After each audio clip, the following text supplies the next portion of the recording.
insomma di farla insieme, e quindi io ve lo dico subito, cornettisti all'ascolto, verrete chiamati in causa durante tutta la puntata. Sono tanti i temi che toccheremo, il numero invece non cambierà, il numero per intervenire in diretta sarà sempre lui, 0266 20 35 29, oppure gli sms al 346 64 277 56, quelli valgono sempre.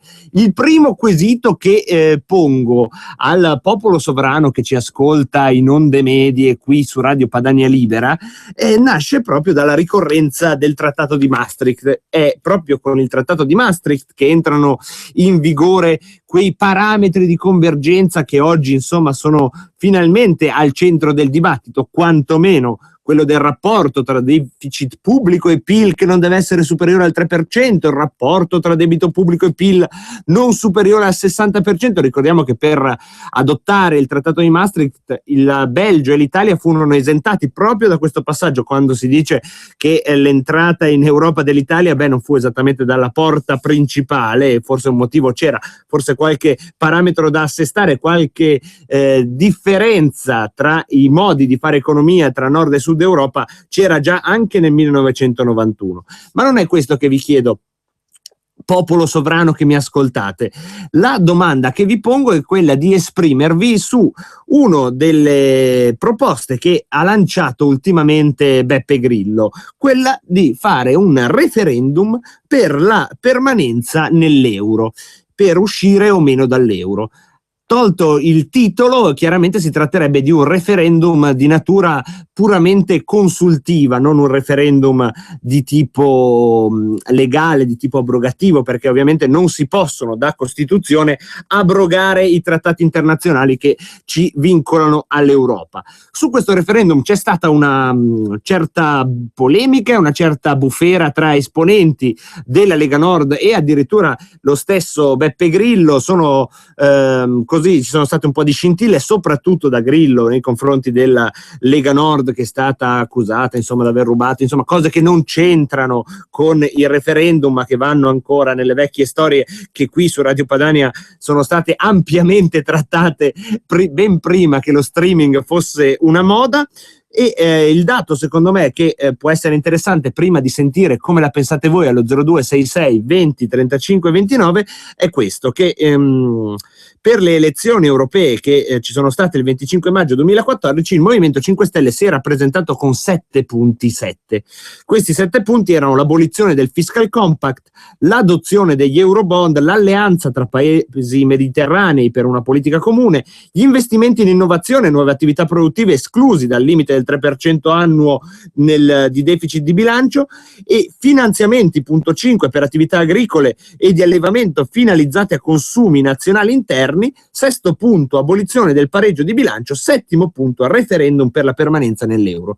L'uscita dalla moneta unica è stato uno dei temi della campagna elettorale della Lega Nord, possiamo dire il principale, mentre per quanto riguarda la comunicazione politica e anche diciamo le comparsate televisive che ha fatto Beppe Grillo, una su tutte quella da Bruno Vespa, il principale evento mediatico della scorsa campagna elettorale, l'uscita dall'euro non era certo in cima ai pensieri del Movimento 5 Stelle. E anche in questi 7 punti il referendum era messo come settimo, e prima c'erano tutta una serie di questioni quali più o meno condivisibili, come gli eurobond, oppure gli investimenti in innovazione fuori dal patto di stabilità, l'abolizione del pareggio di bilancio, che in realtà non vanno a discutere la radice dell'euro. Questi sono dati concreti su cui ragionare al di là delle scintille dei leader. Quello che vi chiedo è, dato però il fatto oggettivo che a quanto pare il Movimento 5 Stelle andrà con i suoi gazebo a raccogliere le firme per uscire dall'euro, secondo voi è un'iniziativa utile,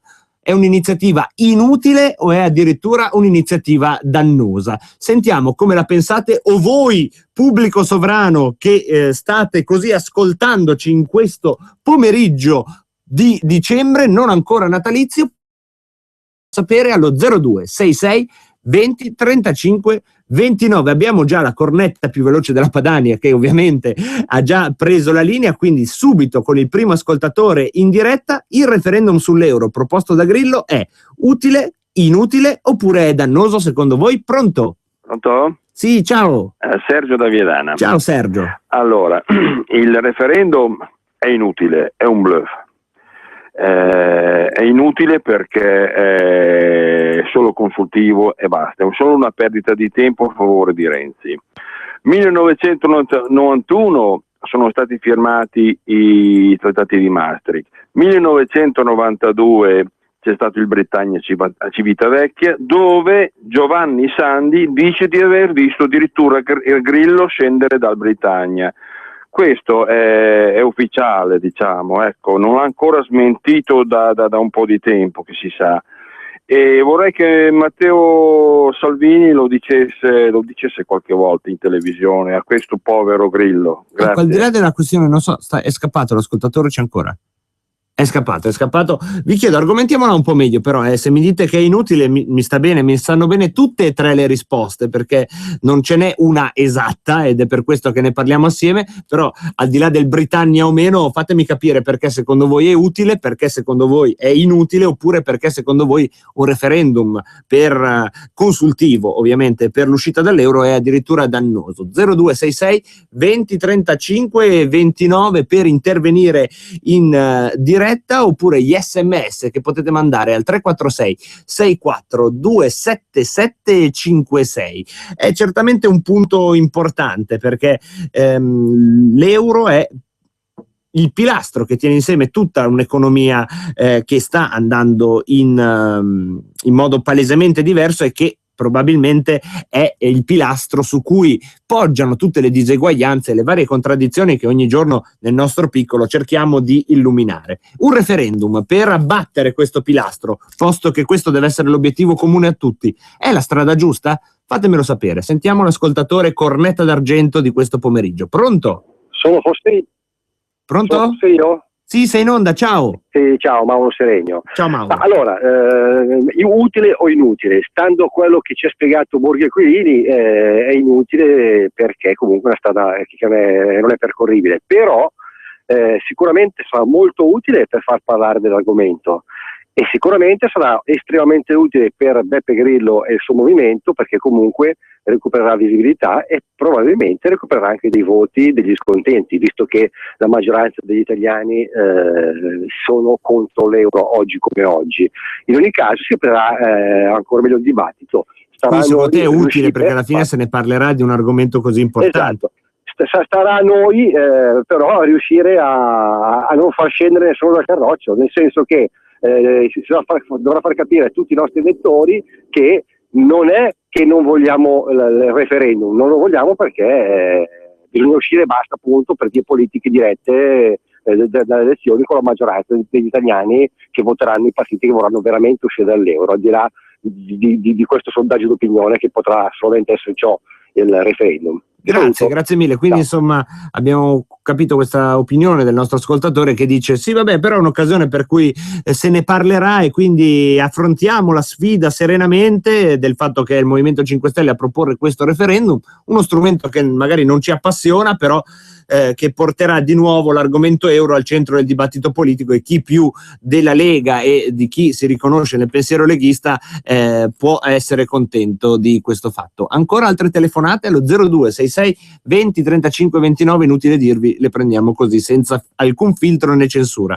Il referendum per uscire dall'euro è utile, inutile o dannoso? Sentiamo il prossimo ascoltatore. Pronto? Ciao, Andrea Fagnano Lona. Ciao Andrea. È inutile per due motivi. Il primo è che se Grillo e il suo movimento volessero veramente affrontare la problematica euro, si siedono assieme a quelli della Lega e affrontano il discorso. L'altro motivo è che fare un referendum consultivo in Italia finirebbe come per la devolution.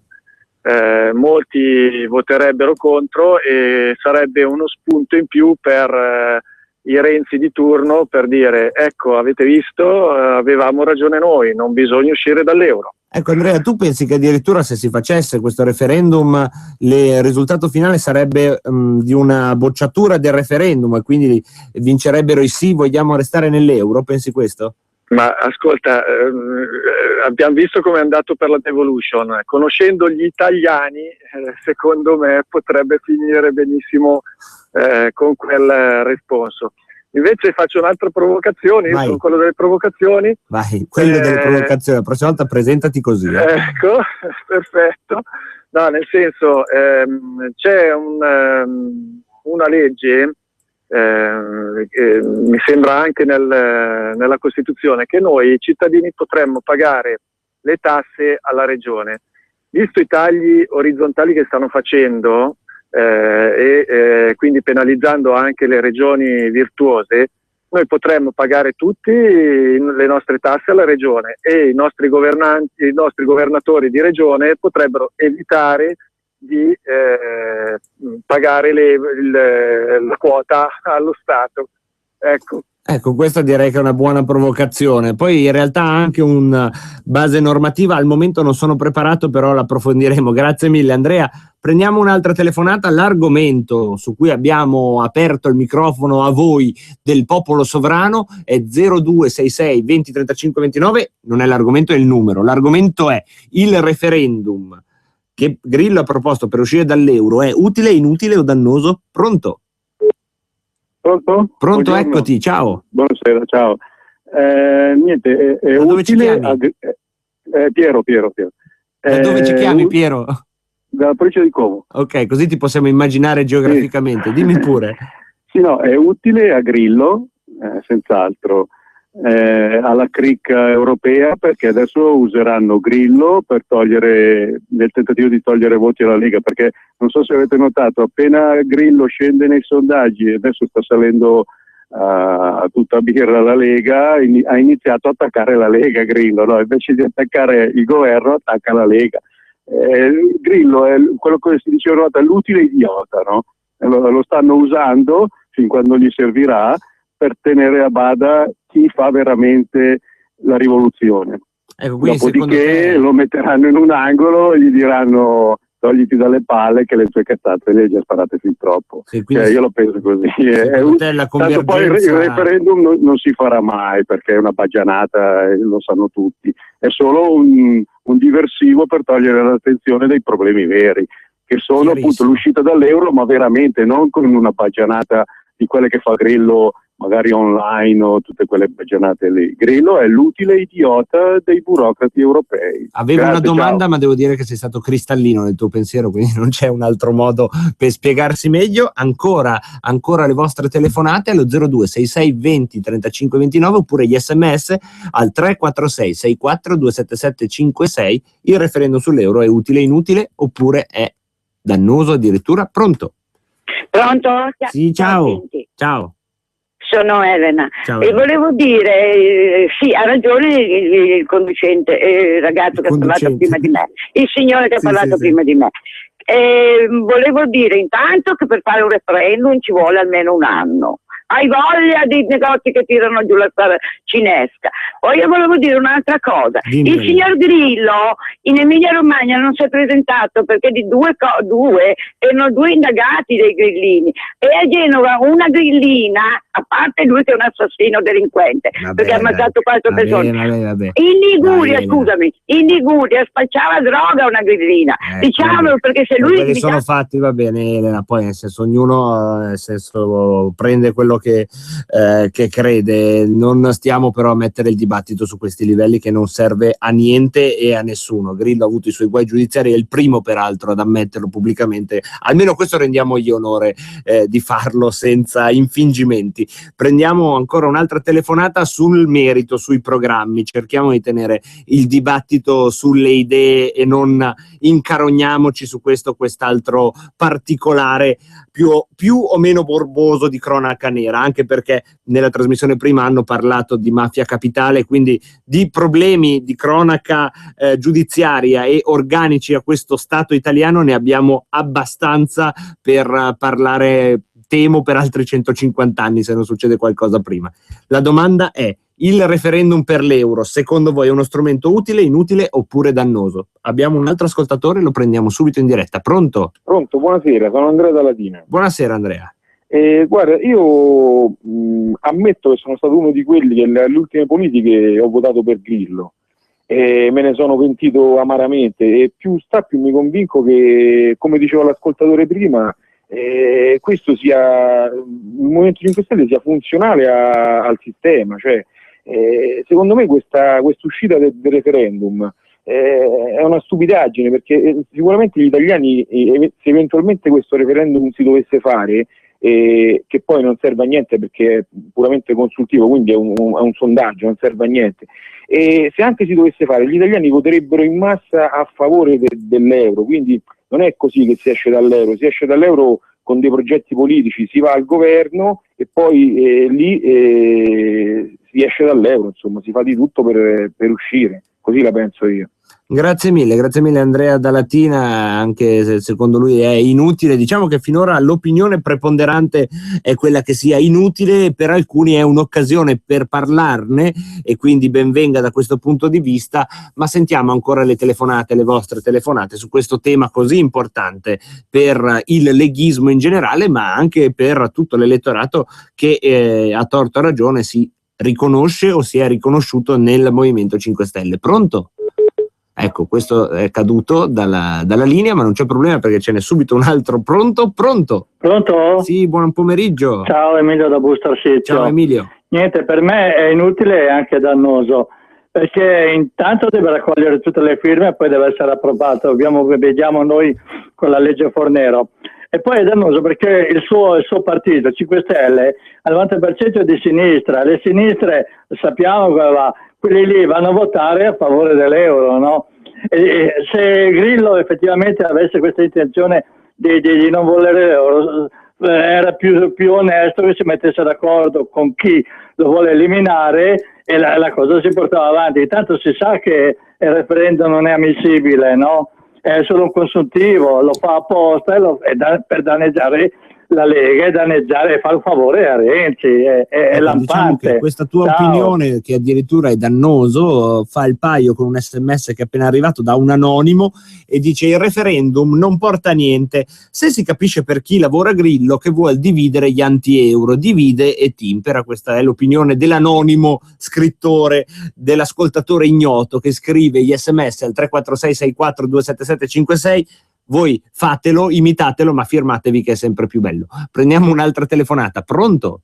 Pronto? Sì, ciao, buon pomeriggio. Ciao, sono Ennio da Sassari. Ciao Ennio, il moderatissimo Ennio da Sassari. Ah sì, politicamente corretto. Esatto. Io, sì. Però vedi che telefono con cadenza settimanale, quindi rispetto i patti. Vai Ennio. Le vostre regole. Allora, non soltanto è inutile perché appunto non sarebbe efficace politicamente, ma hanno ragione quei due amici che hanno telefonato prima, dannosissimo, perché secondo me le truppe cammellate e tutti gli altri, diciamo, sottoposti a questo regime simil-nazista europeo si pronuncerebbero per restare nell'euro, quindi darebbe il destro ai burocrati europei di dire appunto, vedete, come ha detto quell'ascoltatore, gli italiani vogliono restare nell'euro, quindi è molto più dannoso che inefficace. Grazie. Poi volevo lanciare una provocazione. Dai, lanciala Ennio. Se posso. No, allora, non posso fermarti, del vostro residuo fiscale, che fortunatamente è ancora inattivo, mentre noi siamo in passivo, siamo una regione assistita e va bene, questo lo ammettiamo. Però quando qualcuno di voi dice che questo flusso verso Roma-Ladrona è inarrestabile, allora qui non ci sto, non riesco a capire, perché non c'è niente di inarrestabile, no? Ecco. Quindi vorrei sapere perché qualcuno non riesce a fermare questo fiume e convogliarlo nelle casse regionali. Ti ringrazio. Grazie Ennio. Chi riesce a rispondere all'ultima domanda di Ennio, e non perché al passato ma con un perché al futuro, cioè trova la formula per cui domani mattina i residui fiscali delle regioni del nord rimanessero a nord, vince davvero il premio Nobel della politica mondiale e risparmiamo un sacco di chiacchiere, un sacco di manifestazioni, un sacco di iniziative e finalmente facciamo una radio che parla solo di amenità e costume e società, non lo so, quelle cose lì che si fanno perdere peso prima delle feste in modo strategico, insomma quegli altri argomenti che vi risparmiamo perché abbiamo così il sentore che ci sono cose un po' più più pressanti che in qualche modo richiedono la nostra attenzione. Una di queste è sicuramente la proposta del Movimento 5 Stelle di fare il referendum sull'euro, e vi sto chiedendo allo 0266 20 35 29 se secondo voi è una proposta utile, inutile o dannosa. Pronto? Sì, pronto, ciao, sono Fabrizio di Sabbio Chiesa. Ciao Fabrizio. Buona Padania.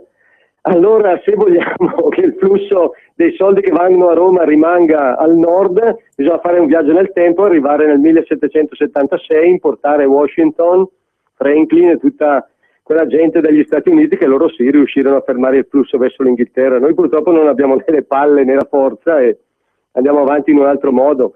Comunque volevo dire, rispetto alla proposta di referendum, praticamente mi sembra campata in aria, perché non esiste che in Italia si possa fare un referendum di questo genere. Se fai un referendum consultivo non trovi neanche le strutture per farlo, non c'è l'opinione pubblica preparata per una cosa del genere. Ma cosa vuol dire? Vuol dire perdere tempo, fare un'uscita estemporanea come è abituato Grillo, che mi sembra che 2 mesi fa avesse detto che i clandestini bisognava fermarli, che bisognava fare qualcosa, poi passano 2 giorni, ritorna il silenzio.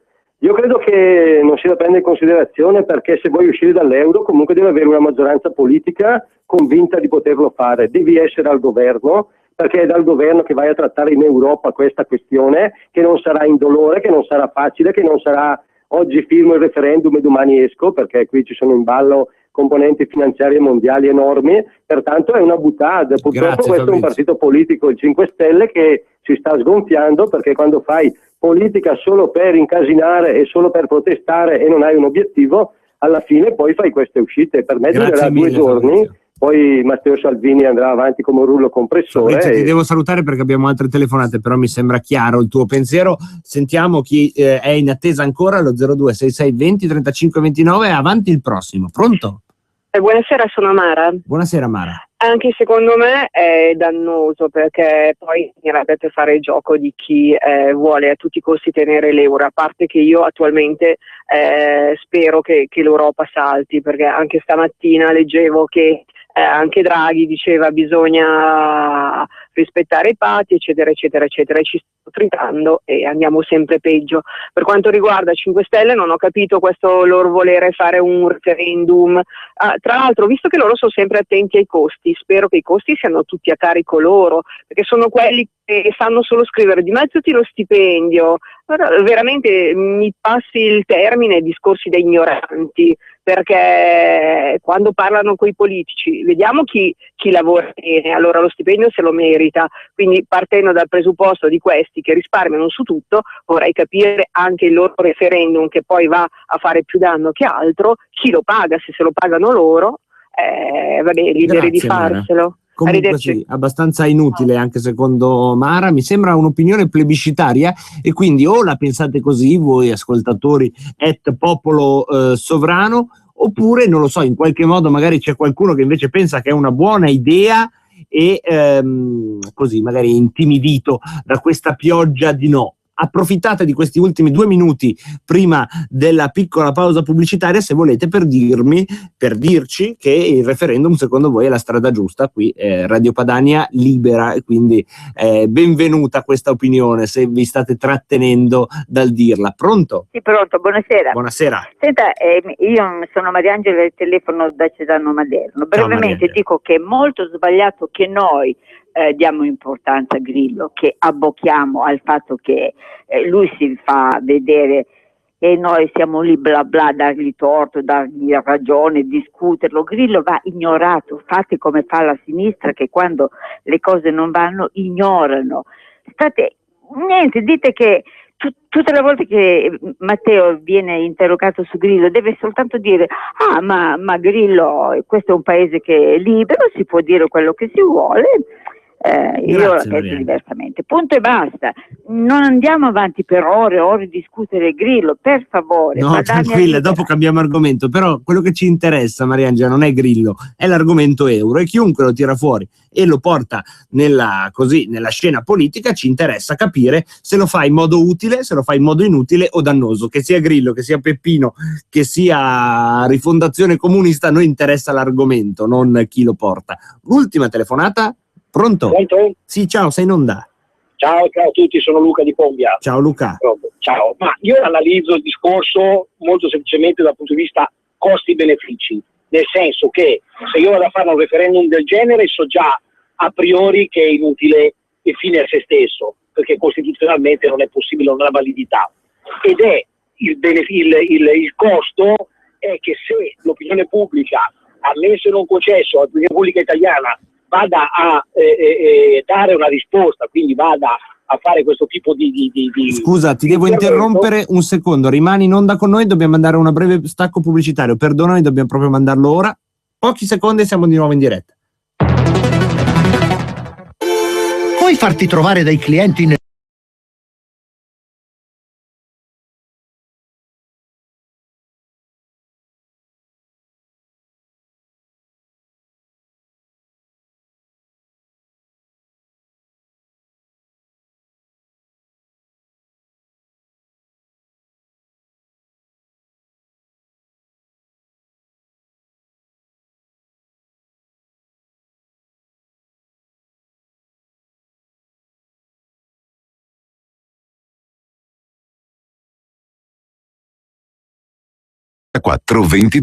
E come promesso siamo tornati immediatamente in diretta. Torniamo dall'ascoltatore di prima che stava dicendo la sua opinione. Ripartiamo da capo. Scusami, secondo te è utile, inutile o dannoso questa proposta di referendum sull'euro che fa Grillo per il mantenimento o no dell'euro, dare la parola alle matite dei cittadini? Secondo te è utile o dannoso? Appunto, allora ci sono, analizzando i costi e benefici, è assolutamente costoso dal punto di vista di pericolosità, perché se la gente con la matita vi mette che l'euro, vogliono rimanere nell'euro, ne ho un rimbalzo negativo, e inutile, quindi i costi e benefici sono questi, inutile perché comunque non serve a niente, perché non cavi un ragno dal buco, questa è l'opinione, costi e benefici negativo. Grazie, ciao a tutti.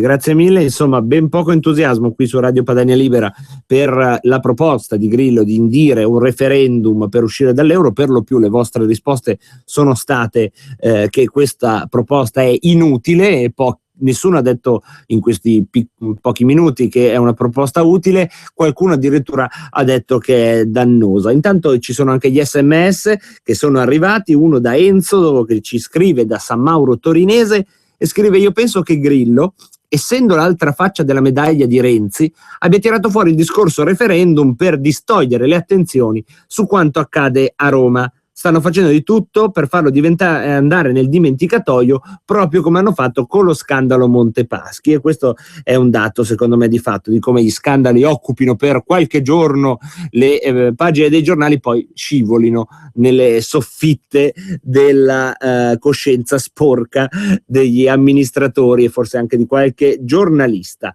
Allora, Goffredo fa addirittura una previsione un po' millenaristica e dice: nel 2015 entrerà la Troika in Italia e quindi verremo di fatto commissariati. Nel 2016 ci sarà il vero crack economico italiano e nel 2017 ci sarà un furore popolare che porterà finalmente a elezioni e a un governo che non potrà far altro che uscire dall'euro.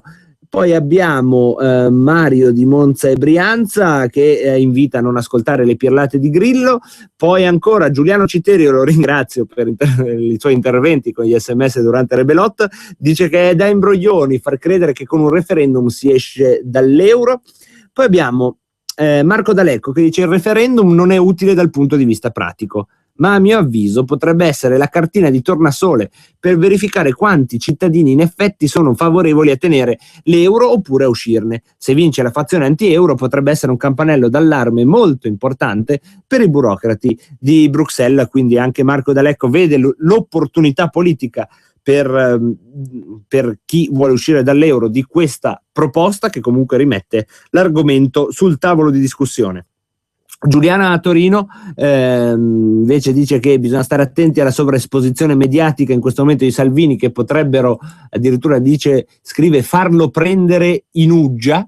Quindi vedete come ci scrivono insomma degli SMS dalla crusca, in uggia, nel senso annoiarsi, potrebbe annoiare perché è sempre in televisione. Comunque chapeau a Giuliana di Torino che nel 2014 usa ancora la parola uggia, davvero a nome di tutti i filologi che ci ascoltano, un abbraccione.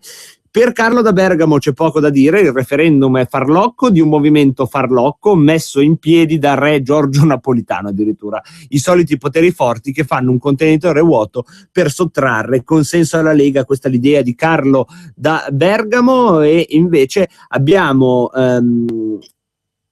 Maio, un amico che si firma Maio, che dice chiariamo il problema, Salvini è contro l'euro, Grillo vuole il referendum per uscire. Bisogna spiegare bene il concetto, anche perché non ci sono le basi per insomma capirlo nella sua complessità se si vanno a guardare i giornali italiani, e quindi in qualche modo bisogna arrivarci. Mi sembra che questo dibattito abbia decretato una linea di pensiero che è quella degli ascoltatori di Radio Padania, quindi per il momento, ma solo per il momento, possiamo voltare pagina. Lo facciamo con una canzone, dopodiché andiamo all'attualità non strettissima, ma parleremo di domani. Domani c'è uno sciopero generale, vedremo di capire chi sciopera per cosa e sentiremo anche lì le vostre opinioni a microfono aperto. Cerchiamo di fare questa puntata dove si alterneranno appunto quelle che sono le notizie, le opinioni di chi propone manifestazioni, scioperi e quant'altro, e come invece le vivete voi che avete l'avventura di ascoltarci in questo pomeriggio. E adesso beccatevi questa Pink dannata che fa sempre bene. Never win first place. I don't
E domani, venerdì 12 dicembre, c'è lo sciopero generale. C'è lo sciopero generale proclamato dalla CGIL e dalla UIL. Sì, dalla solita liturgia delle sigle sindacali manca CGIL e CISL, manca la CISL, ma c'è la UIL. A noi sinceramente però queste sigle interessano poco, interessano, come dicevamo anche prima, i temi su cui si mobilitano i sindacati, e quindi si mobilitano tante persone domani per dire che c'è qualcosa che non va nel Job Act, nelle politiche di questo governo. Noi, come sapete, se siete degli ascoltatori che hanno un'abitudine di ascoltarci, sapete bene che quando si parla di sindacato noi andiamo diritti da quelli che diciamo sono i duri del sindacato, quelli della FIOM, e noi abbiamo anche oggi pomeriggio in onda con noi il segretario regionale della FIOM Mirko Rota, dovrebbe essere già in collegamento. Mirko, buon pomeriggio. Sì, buonasera a voi.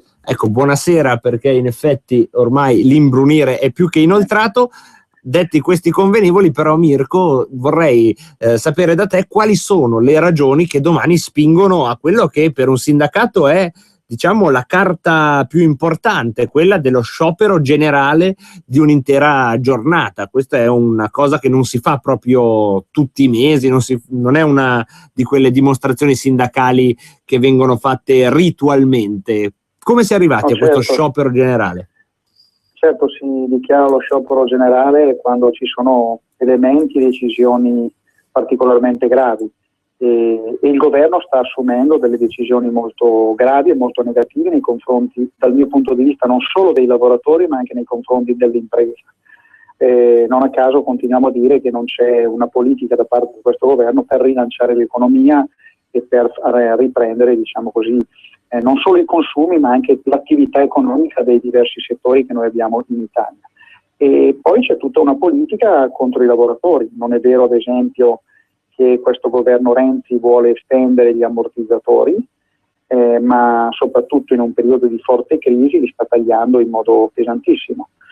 Vorrei ricordare che solo in queste giornate abbiamo scoperto che il governo non rifinanzierà per l'anno prossimo i contratti di solidarietà, che significa che i lavoratori che sono nelle aziende in crisi, che avevano un contratto di solidarietà pagato al 70%, dall'anno prossimo avranno il 60%, cioè Renzi in 2 anni ha diminuito per questi lavoratori che sono in contratto di solidarietà la loro retribuzione del 20%, l'anno scorso un 10%, dall'anno prossimo un altro 10%. Quindi sono politiche economiche contro l'impresa, perché non fa ripartire, diciamo così, l'economia, e contro i lavoratori perché continua a tagliare i diritti e le tutele dei lavoratori che sono colpiti dalla crisi. Ecco, questo direi che è un quadro abbastanza spietato di quelle che sono le politiche sul lavoro del governo Renzi. Ma perché questo basta a convocare uno sciopero generale, quello che si terrà per l'appunto domani? Quali altre vie sono a questo punto fallite?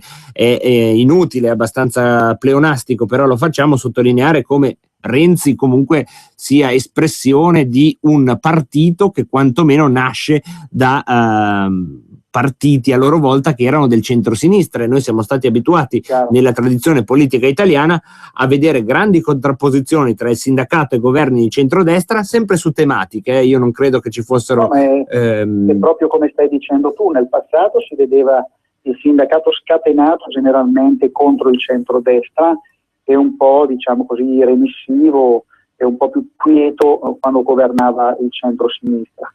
E qui invece abbiamo un centro-sinistra che non è centro-sinistra. Ma faccio solo un esempio: io non ho mai sentito, nemmeno quando governava Berlusconi, un presidente del Consiglio dire io col sindacato non discuto, non ragiono, non faccio le trattative. Io penso che questo sia un messaggio sbagliatissimo.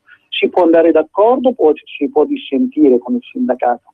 Io penso che con il sindacato, come con la Confindustria, con le associazioni generali, si debba discutere, poi ognuno ovviamente può prendere le proprie decisioni.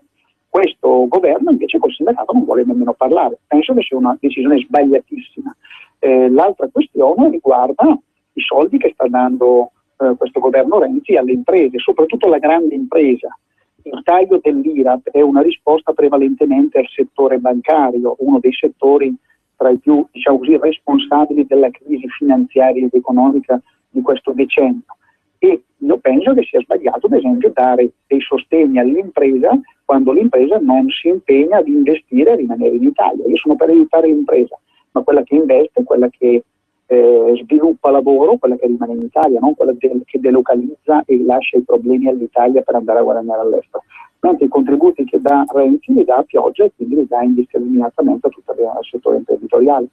Ecco, da questo punto di vista manca quella che poi è la radice della politica e sulla quale ci si può confrontare, ma che è il fatto di fare delle scelte che abbiano una strategia di rilancio. Queste in realtà sono semplicemente dei palliativi che poi non hanno come nella migliore delle ipotesi nessun effetto, nella peggiore effetti deleteri. Ho capito bene, Mirko? Certo, dare aiuti a pioggia all'imprenditoria è un fatto sbagliatissimo. Noi continuiamo a dire bisogna aiutare l'impresa, ma bisogna aiutare l'impresa che decide di investire, che crea occupazione e soprattutto vuole rimanere nel nostro paese, vuole rimanere in Italia, mentre l'impresa che sfrutta il nostro territorio, le nostre risorse, non va assolutamente aiutata, va penalizzata da questo punto di vista. Mentre il governo Renzi fa un ragionamento molto esteso, vorrei dire quasi a pioggia. Poi c'è la barzelletta dell'articolo 18, cioè in una situazione del genere. Vi ricordo che in Lombardia noi questo mese abbiamo ancora 800 licenziamenti nel settore dei metalmeccanici. Facilitare ulteriormente il licenziamento mi pare una roba davvero paradossale, perché quando si mette mano all'articolo 18 si fa una roba molto semplice, si dà la possibilità ancora di più alle imprese di licenziare. Oggi il problema non è se ci può e come si può licenziare, il problema è che le aziende non assumono ma continuano a licenziare proprio perché c'è una crisi pesantissima. Quindi queste imprese vanno aiutate non con l'articolo 18, ma vanno stimolate a sviluppare progetti, a fare investimenti e magari anche con una politica di riduzione delle tasse ovviamente mirata, insisto, alle imprese che investono, che assumono e che rimangono in Italia. Ecco, si chiede spesso un'autocritica alla politica e alcune forze politiche più di altre rispondono all'appello dell'autocritica. La Lega Nord è un partito che nel bene e nel male di autocritica ne ha fatta molta e il mondo del leghismo ha vissuto momenti molto travagliati in piazza e tutti hanno visto quello che stava succedendo sia dal punto di vista dei contenuti che della gestione del principale movimento che rappresenta questo pensiero. Io a Mirko Rota volevo chiedere se si sente di fare verso il passato un'autocritica di quello che è stata la politica del sindacato, soprattutto secondo me durante i governi Monti, più che ancora tornare indietro alle guerre puniche di quando c'era Berlusconi. Ma senz'altro abbiamo fatto degli errori. Il più importante, diciamo quasi macroscopico, che i lavoratori non ci stanno ancora oggi perdonando, è la cosiddetta riforma Fornero. Noi abbiamo fatto pochissime ore di sciopero quando c'era invece bisogno di mettere in campo una protesta fortissima. Detto questo, però, non è che la responsabilità è del sindacato. No, questo senza dubbio. Scioperi, bisognava farne, però la responsabilità principale è di quei partiti che hanno votato quella riforma. Vorrei ricordare che tra l'altro i parlamentari che l'hanno votata sono ancora oggi in Parlamento e quando tu gli dici di modificare la legge Fornero non ne vogliono sapere. E l'altra questione riguarda gli ammortizzatori sociali, perché è stato appunto, come diceva lei, il governo Monti a ridurre ad esempio la tutela per quanto riguarda i licenziati, cioè quelli posti in mobilità. Ricordo che se uno viene licenziato quest'anno, 2014, ha 3 anni di mobilità, parlo dei cinquantenni. Se viene licenziato l'anno prossimo non ha 3 anni ma ha 1 anno e mezzo, cioè si dimezza l'ammortizzatore sociale. E anche questo è stato un elemento su cui noi non abbiamo, diciamo così, protestato abbastanza. Quindi anche noi facciamo un'autocritica, un mea culpa rispetto alle cose che dovevamo fare in modo più determinato, in modo più aggressivo da questo punto di vista. Ecco, anche perché penso ci fu questa crisi di governo fu talmente repentina da un giorno all'altro. Monti, mi ricordo, senatore a vita il lunedì e il martedì era primo ministro, Berlusconi nel dimenticatoio. Alcuni probabilmente rimasero spiazzati da un cambio di scenario veramente che era anche in qualche modo inaspettato. Ricordiamo anche la prima pagina del Sole 24 Ore, per l'appunto diceva fate presto, ma questo lo dedichiamo così alla storia. E però volevo chiederlo a Mirko Rota un ultimo argomento che però a mio modesto parere è l'argomento di cui bisognerebbe parlare anche col sindacato dei metalmeccanici, è come tutelare sia i disoccupati nel trovare il lavoro e poi come tutelare soprattutto chi un lavoro ce l'ha ma ed è purtroppo la normalità, è un lavoro precario o ultra precario o addirittura è un lavoro precario camuffato da stage o stage che se ne dica, insomma tutto questo questa giungla. Come se ne può uscire secondo la Federazione Italiana Operai Metalmeccanici? Una delle cose che stiamo chiedendo è che la politica modifichi la legislazione che si è sviluppata in questi anni e che oggi consente alle imprese di tenere dei lavoratori precari per tanti anni. Io capisco un'impresa che ha un lavoro stagionale e quindi gli si deve consentire di assumere magari d'estate, magari d'inverno, a seconda della stagionalità, un certo numero di lavoratori. Ma oggi la precarietà è diventata la condizione generale di tutto il mondo del lavoro, e sia stagionali tutto l'anno e magari per 5 anni. Quindi il primo elemento che su cui dovremmo intervenire è cancellare il fatto che in Italia, quando un'impresa vuole assumere, ha 46-47 tipologie contrattuali. Ne servirebbero 5 o 6, tutte le altre sono superflue, o meglio, sono date all'impresa per tenere il lavoratore precario, e quando uno è precario ovviamente non può costruirsi né un futuro lavorativo né un futuro diciamo così familiare, individuale, anche perché se uno è precario non può comprarsi una casa, nessuno gli fa un mutuo, nessuno gli dà delle garanzie. E per chi ha lavoro io penso che c'è un tema che dovremmo affrontare, che è quella della riduzione dell'orario di lavoro. Paradossalmente abbiamo aziende che sono in cassa integrazione e fanno lo straordinario, lavoratori che vengono licenziati, lavoratori che lavorano più di 40 ore. Io penso, come stiamo discutendo, come ha fatto la Regione Lombardia l'anno scorso, servirebbe una riduzione d'orario accompagnata da una legislazione che aiuti le imprese che anziché licenziare tengono legati i lavoratori riducendo l'orario di lavoro. È un costo per l'impresa, sì, è un costo per l'impresa, non a caso servono i contributi da parte dello Stato per facilitare un'operazione di questo genere. Però se teniamo i lavoratori dentro le imprese si paga meno cassa integrazione, si pagano meno sussidi, e penso che questo sia un obiettivo comune per chi governa e anche per chi fa sindacato. Ecco, uno dei nostri interlocutori, diciamo ancora più, secondo me, come si può dire, eretico dei Mirko Rota e della FIOM è Giorgio Cremaschi, è anche lui membro storico della CGIL, che ogni volta che si collega con noi per parlare di materie di lavoro, eccetera, mette tutto in un quadro europeo che va completamente rifondato, per usare più o meno fedelmente le sue parole. Volevo chiedere a te, sia personalmente ma anche come diciamo persona che ha contatto con gli iscritti a un sindacato così importante, qual è il sentire all'interno della FIOM nei confronti dell'Unione Europea? Ma diciamo così che c'è molta diffidenza perché c'è una moneta che si chiama euro, che è una moneta europea, diciamo così. Ma in Europa non esiste, non a caso abbiamo diversi sistemi fiscali, non a caso abbiamo diversi sistemi di welfare, e anche i diritti per quanto riguarda i lavoratori e il mondo del lavoro sono diversi da paese a paese, e quindi oggi non c'è un'Europa, bisognerebbe costruirla. Un'Europa dove le tasse le paghi tanto quanto in Italia come in Svizzera e i diritti siano una roba, diciamo così, armonizzata in tutti i paesi europei. Invece non è così, non a caso molte imprese lasciano l'Italia e si posizionano dove la tassazione è inferiore, e questa cosa è una cosa deleteria. E la moneta ovviamente è un altro dei dubbi che molti nostri iscritti e lavoratori hanno, proprio perché avere una moneta europea e non avere l'Europa, qualcuno ovviamente si chiede per quale motivo e per quale utilità sia fatta un'operazione del genere. Ecco, ti ringrazio per questa risposta, perché proprio è interessante che due mondi pur in qualche modo diversi, anche perché appartenenti, diciamo, l'uno al sindacato, l'altro alla politica, e noi come Radio Padania a cercare di raccontare la vita di questa Italia da una inquadratura che comunque è chiaramente identificabile nel nome stesso della radio. È interessante vedere quando spesso ci sono delle convergenze che in realtà le etichette tenderebbero a escludere se si ragionasse in modo più schematico. Veniamo alla giornata di domani però. Lo slogan è: così non va, abbiamo proposte concrete per cambiare l'Italia. 54 manifestazioni che si svolgeranno in tutta Italia, 10 a carattere regionale, 39 a carattere provinciale, 5 a carattere interprovinciale, insomma sarete un po' dappertutto, e quindi una grande mobilitazione di tante persone.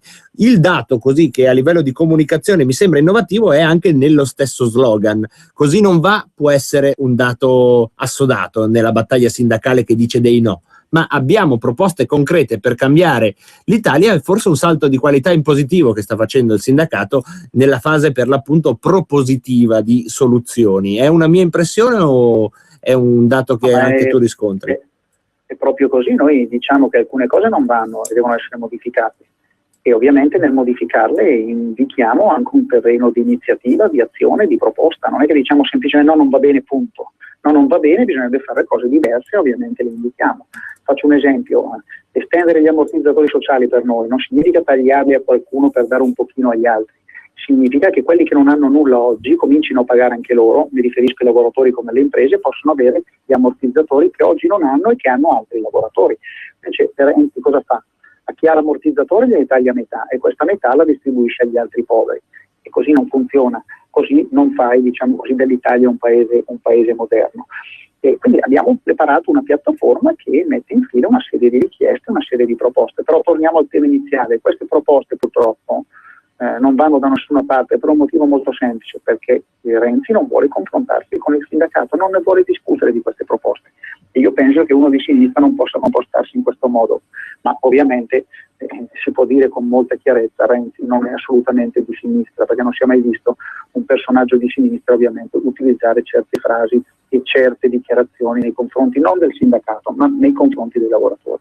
Ecco, perché questo è il punto. Io ho visto nella tua ultima frase hai usato secondo me anche categorie che sono un po' da superare, cioè, non è di sinistra uno che non parla con il sindacato, secondo me non è un buon politico uno che fa finta che non esistano i lavoratori, poi destra, sinistra e tutto il resto mi sembrano ormai concetti che veramente sono da mettere in naftalina, perché vogliono dire sempre meno. Ma adesso uno può avere le proprie idee, può anche tenersele, però penso che se uno vuole governare il paese deve discutere con tutti, a partire dai lavoratori, che tra l'altro sono quelli che stanno tenendo in piedi questo paese, pagando le tasse, comportandosi, diciamo così, anche molto dignitosamente rispetto agli scandali che si stanno vedendo, non solo in Lombardia ma soprattutto in queste ore a Roma e in altre città. Mi pare che quelli che scioprano domani siano la parte, non voglio dire migliore, ma sicuramente tra la parte sana del nostro paese, e quindi un po' di rispetto lo meriterebbero. Com'è la giornata del segretario regionale della FIOM domani? Quanti appuntamenti hai preso in agenda? No, domani c'è lo sciopero fino alle 2, poi ho un incontro con alcuni delegati, alla sera un dibattito proprio per parlare di Job Act e delle ragioni, diciamo così, che ci stanno mobilitando in queste ore, in questi giorni. Una giornata piena come lo è da ormai parecchie settimane. Ti ringrazio Mirko, grazie mille di essere stato ancora in onda con noi, a viso aperto come ci piace qui a Radio Padania Libera, grazie mille, a presto. Grazie a voi, buona serata. E adesso mandiamo una canzone che dedichiamo a Elsa Fornero.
la voce del sindacato più agguerrito che c'è, ed è quello dei metalmeccanici, ma subito dopo la pubblicità vorrò sentire anche le vostre opinioni, perché loro lo sciopero lo organizzano, ma voi, popolo sovrano, questo sciopero come lo vivete? Lo vivete forse come Fantozzi?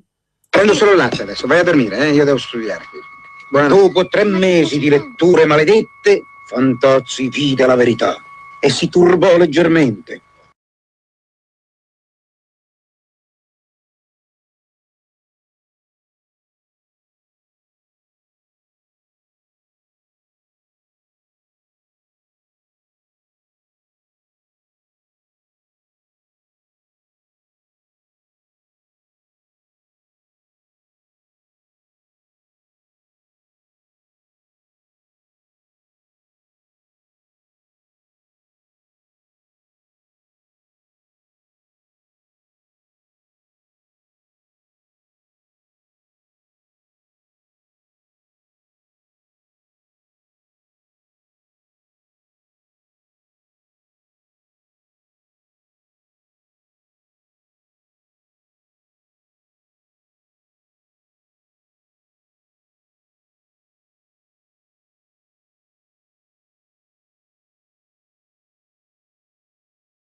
E quindi sciopero generale, sciopero sociale, chiamatelo come volete, domani il sindacato CGIL, dove c'è dentro anche la FIOM e la UIL, scendono in piazza. Si distingue la CISL che non ha aderito allo sciopero di domani, però insomma noi la voce abbiamo sentita, quella di Mirko Rota, segretario regionale lombardo della FIOM, che ci ha raccontato le ragioni politiche e sindacali che domani portano così tante persone in piazza. E ora però la domanda io la voglio girare a voi allo 0266 20 35 29. Regista, spalanchiamo le finestre, le linee, togliamo i sigilli, i lucchetti ai telefoni, perché se da una parte c'è chi lo sciopero lo organizza e domani ci va in manifestazione, cortei e quant'altro, dall'altro c'è chi di questo sciopero dovrà prendere atto perché troverà magari servizi inesistenti oppure chiusi oppure non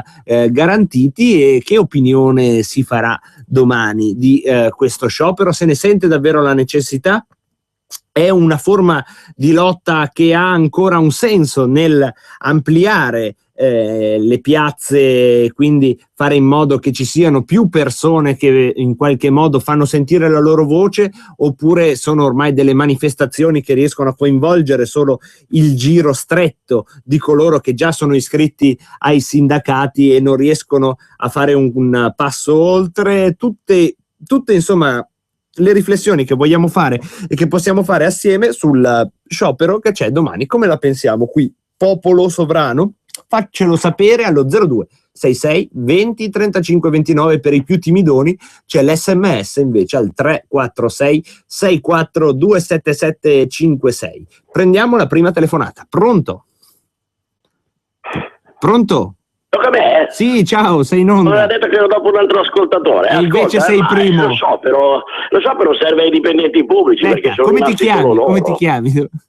Antonio da Cinisello. Ciao Antonio, qui secondo te lo sciopero serve solo ai dipendenti pubblici? Sì, perché non c'è rimasto quasi più nessuno. Io dico, ma quale governo? Secondo me neanche i talebani mandano via, come si dice, i talebani poi vuol dire gioventù. Quelli là, lo sappiamo, no? Gli africani.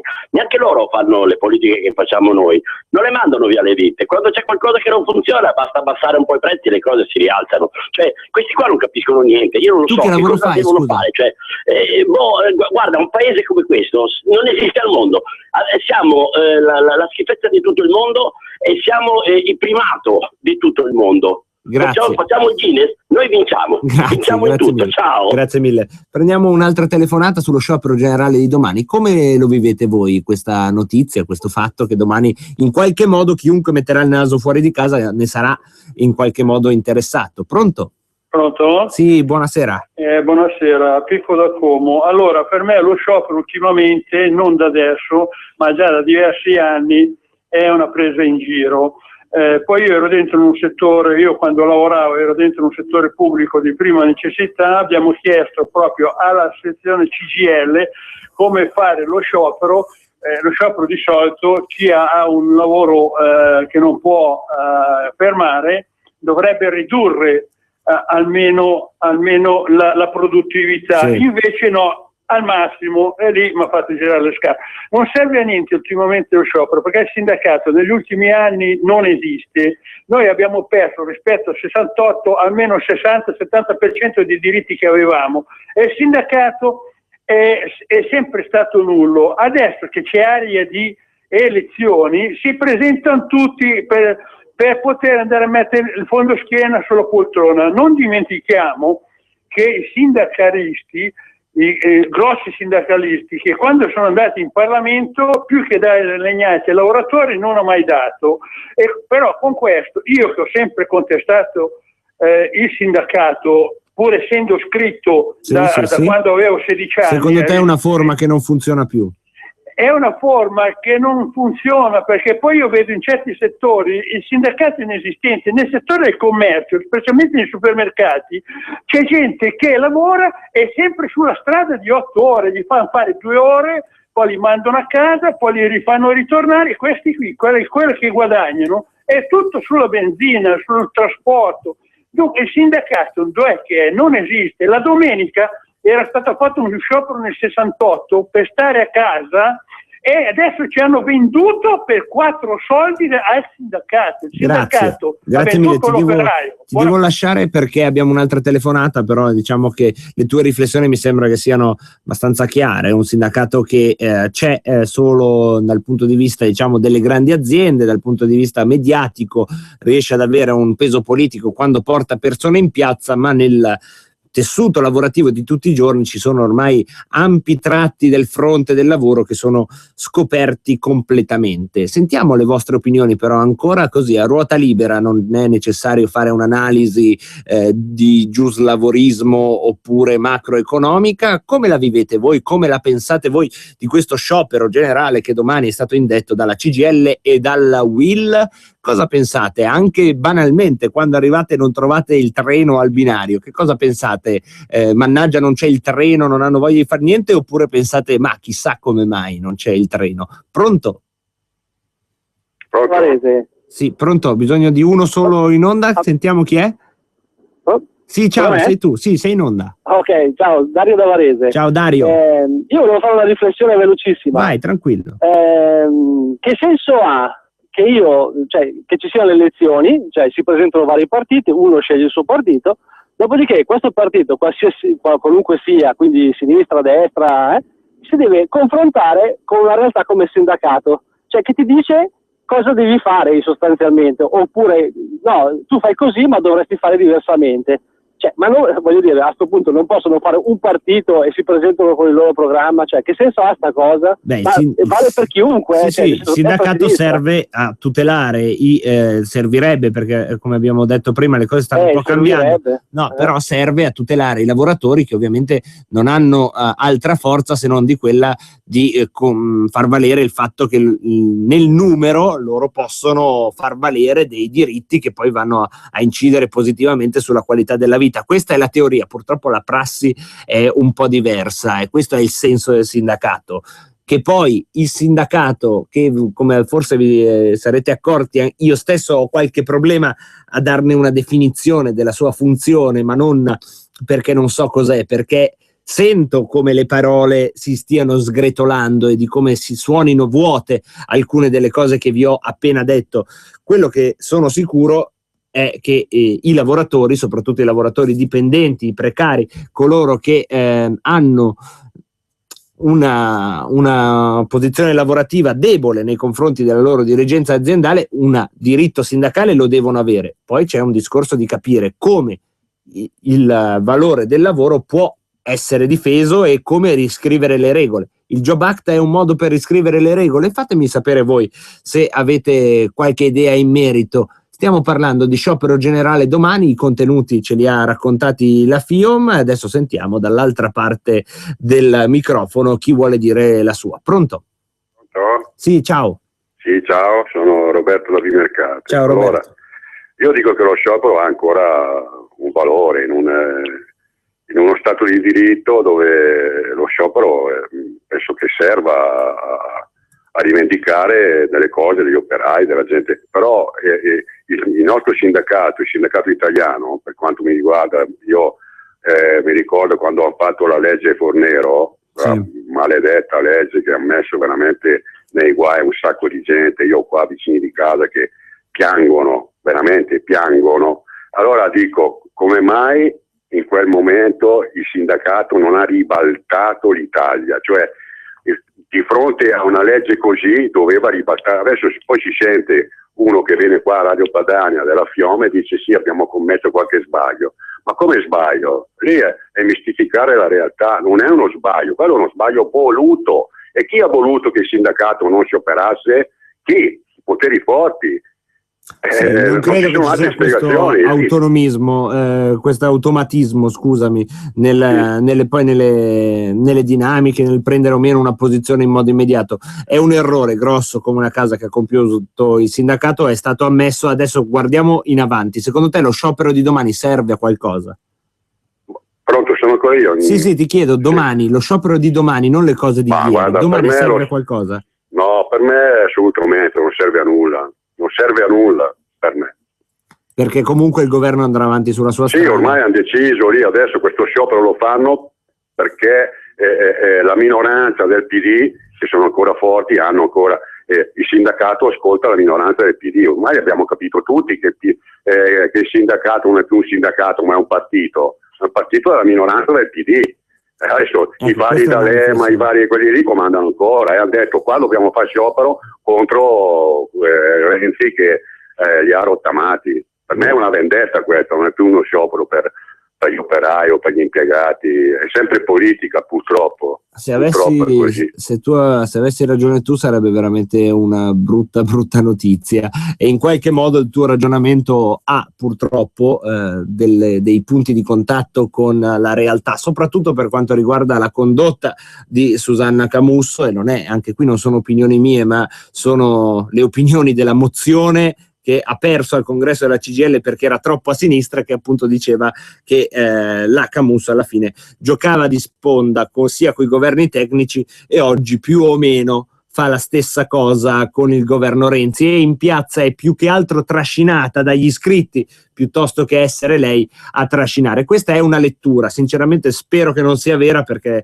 allora veramente ridurrebbe tutto a un teatrino mostruoso, probabilmente questo è il termine giusto. Io voglio pensare che lo sciopero in qualche modo serva ancora, ma questo sciopero generale di domani è uno sciopero che in qualche misura sentite anche vostro, oppure è uno sciopero dei sindacati che quindi diventano un qualcosa di alieno, come se fossero un partito politico, sempre per tornare a quanto detto dall'ultimo ascoltatore, o un qualcosa che non vi riguarda perché per l'appunto sono realtà che si parlano addosso e che fanno parte ormai di una politica che sentite distante? Quale delle due cose? Pronto? Pronto? Sì, ciao. Ciao, chiamo Carlo, uno sono Erminio. Ciao. Ascolta, io lo sciopero di domani secondo me non serve a niente. Concordo col signore di prima, cioè dovevano svegliarsi quando hanno fatto la porcata dalla Fornero, perché io il mese scorso ho 54 anni, dopo 38 anni mi hanno licenziato con all'interno dell'azienda cooperative e gente in pensione che li fanno andare a lavorare in nero. Purtroppo con questa porcata della Fornero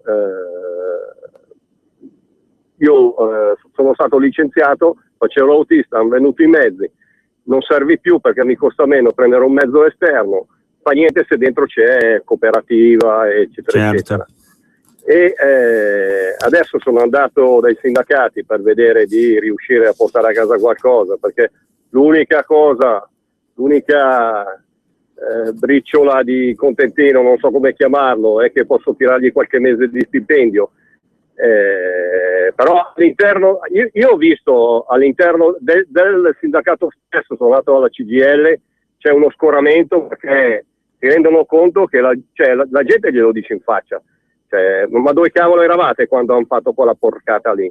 Perché questi qua, l'articolo 18, come è già stato detto, è una barzelletta, perché io avevo una flessibilità sabato, domenica, lavorando per l'editoria, per cui i sabati sera mi chiamavano, andavo via, per cui più flessibile di così non so cosa vogliono, perché gli aumenti di stipendio con i contratti zero, perché non ti danno più niente. Cioè flessibilità massima, mi hanno costretto a stare a casa in ferie forzate, ho lavorato ad agosto, per rientrare lunedì mattina e darmi la lettera di licenziamento. Ora, domani questo sciopero, se è massiccio, pesante e riuscirà a smuovere qualcosa all'interno di quel che è rimasto del vecchio PD, perché quello che è adesso non so come classificarlo, perché sono dei dipendenti bancari per me questi qua, perché non è un governo, questi qua sono gente che fa gli interessi di non so chi. Forse qualcosa, ma temo che si dice che la speranza è l'ultima a morire. Però io ti dico, ieri ad esempio ho portato un curriculum a un forno crematorio, cioè non ho vergogna a dirlo. No, certo, facevo l'autista.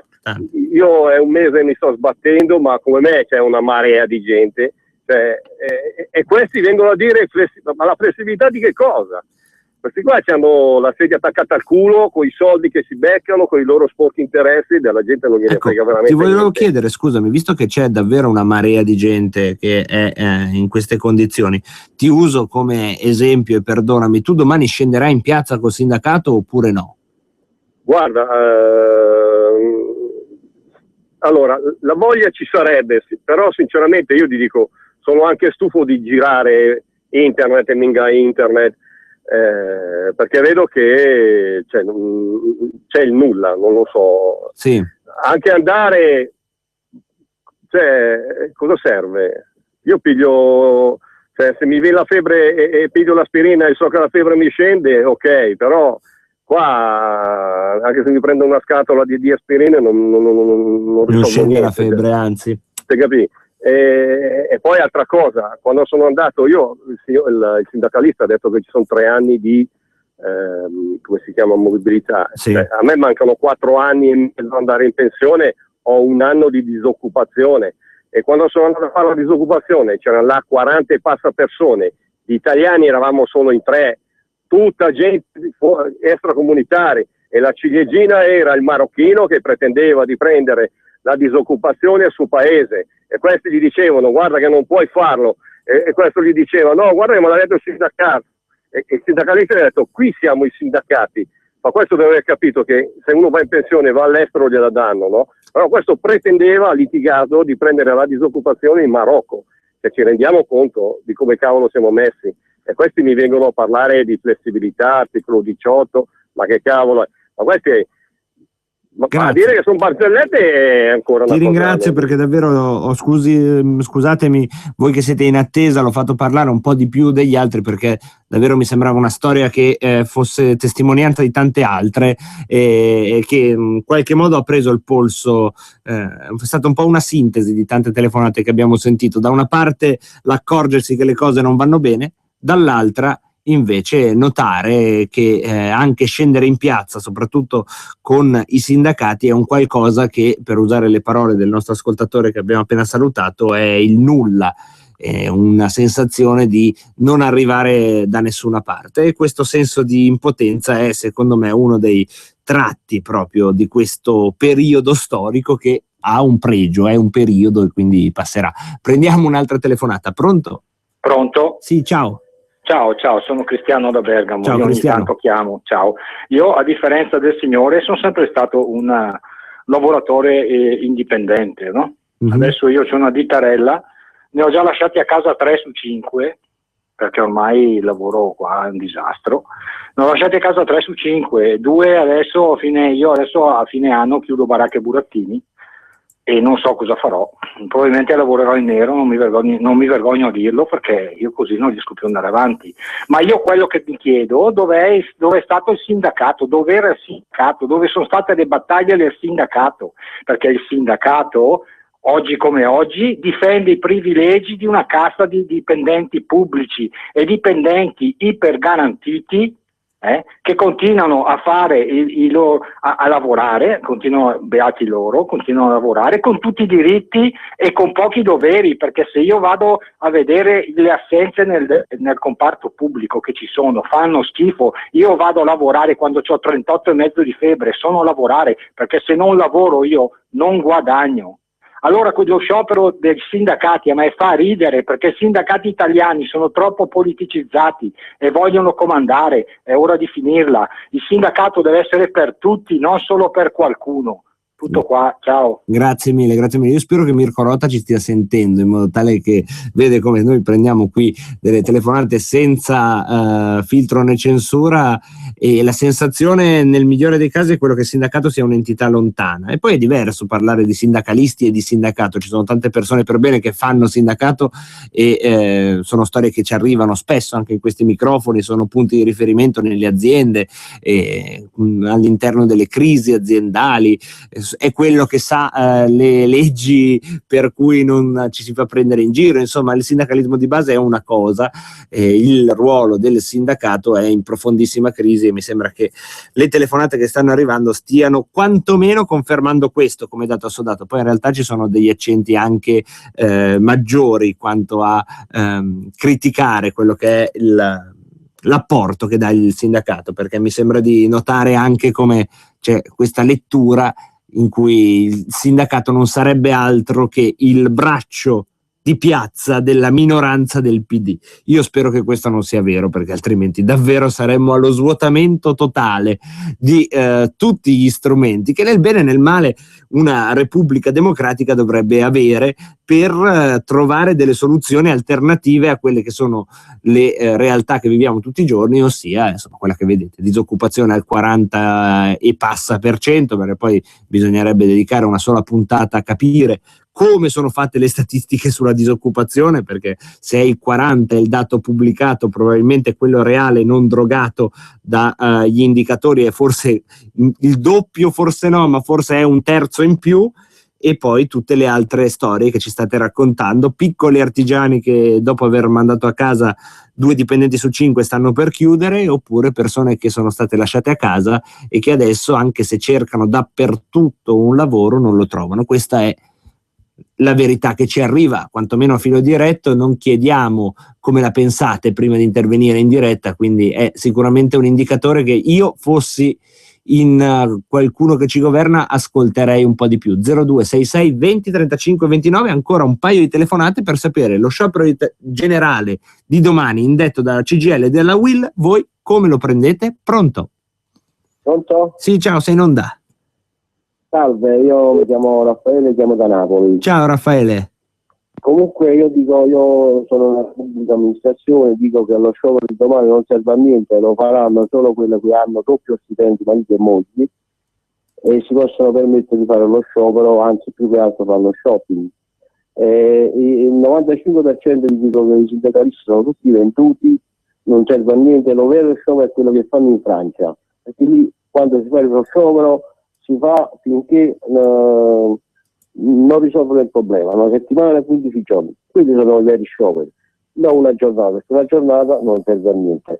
Poi anche io sono un lavoratore, sono stufo di pagare queste tasse, salva Roma, decreto salva Roma, salva qua, salviamo là, ma questi politici corrotti quando è che si mettono dentro e buttano le chiavi e li tolgono fino all'ultimo centesimo, in mutanda devono rimanere. Grazie.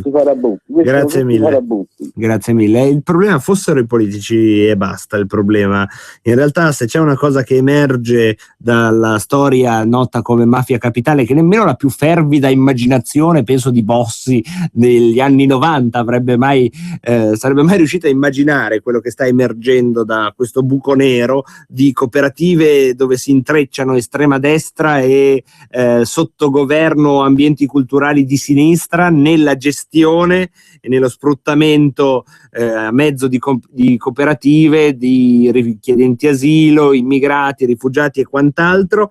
E visto che stiamo parlando di lavoro, c'è un brano di queste intercettazioni del Salvatore Buzzi, che è in questo momento il principale anello di questa inchiesta Mafia Capitale, in cui dice relativamente alla cooperativa che si stava creando: allora, perché se fa sta cazzo de cooperativa, dice Buzzi in un'intercettazione telefonica, perché ci siamo rotti i coglioni de sentì Cristina a 300 ore de straordinario, 400 ore de straordinario, a 500 ore de straordinario. Allora, quanti sono i lavoratori su quando sviluppo il monte ore? Facessero come cazzo gli pare. Siete in 5 e non credo che fate reati, no? Si possono fare i cococò, i cocopro, i cococazzo e i cococò. E questa è, diciamo, in tutta la sua brutalità, secondo me, davvero il materiale di cui è intessuta buona parte della società in cui in qualche modo stiamo cercando di non affogare. Ancora un paio di telefonate su come la pensate voi, lo sciopero di domani di CGIL e UIL. Servirà a qualcosa? È uno strumento che ritenete utile? È qualcosa che sentite anche vostro? È una cosa solo dei sindacati? 0266 20 35 29 oppure l'SMS 346 64 277 56. Pronto? Pronto, Ettore. Ciao, operaio, di conseguenza domani niente sciopero, nonostante che io ho partecipato a tutti gli scioperi che c'erano dal 68 in poi, perché non è solo colpa del sindacato, almeno non è solo colpa della FIOM, perché andrebbe anche distinguere. I lavoratori hanno scelto a volte dei sindacati che non sono sindacati. Per esempio, io ero iscritto al Partito Comunista in gioventù e il mio, diciamo, il segretario cittadino era sposato con il segretario della CGIL di Milano.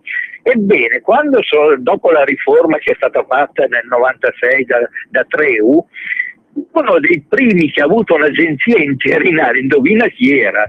Il mio segretario cittadino del Partito Comunista. Lui è stato uno dei primi a aprire l'agenzia interinale e sua moglie era della CGIL. Ora, gli operai si sono fregati un po' con le proprie mani quando hanno diviso i sindacati e hanno detto ma sì, il sindacato deve esserci quello del PC, quello del PSI, quello della DC. Il sindacato doveva essere dei lavoratori, punto e basta, non dovevano esserci 5.000 sindacati.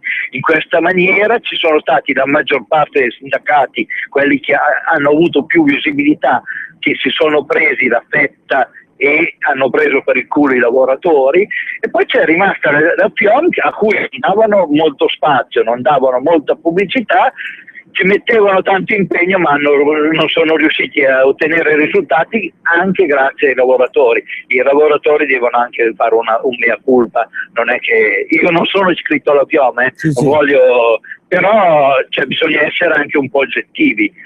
Oggi come oggi lo sciopero, se lo facesse lo organizzasse la FIOM ci vado, lo organizzano tutti i sindacati che mi hanno preso per il culo negli ultimi 20 anni, mi dispiace ma non ci credo. Ciao.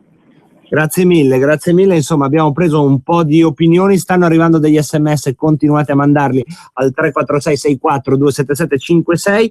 Dopo il GR che ci riporterà a brevissimo con Giuliana Bortolozzo nella stretta attualità di questa giornata e quindi con tutte le altre notizie e gli aggiornamenti, tratteremo anche lo strano caso dei lavoratori precettati, i lavoratori ferroviari precettati dal ministro Lupi. Anche lì cercheremo di capire sia quelli che sono stati i termini della trattativa sindacale e sia come la prendete voi se avete l'avventura di essere pendolari del treno. Adesso però la linea a Giuliana Bortolozzo e al giornale radio. Noi ci sentiamo subito dopo. Sono le 18:00.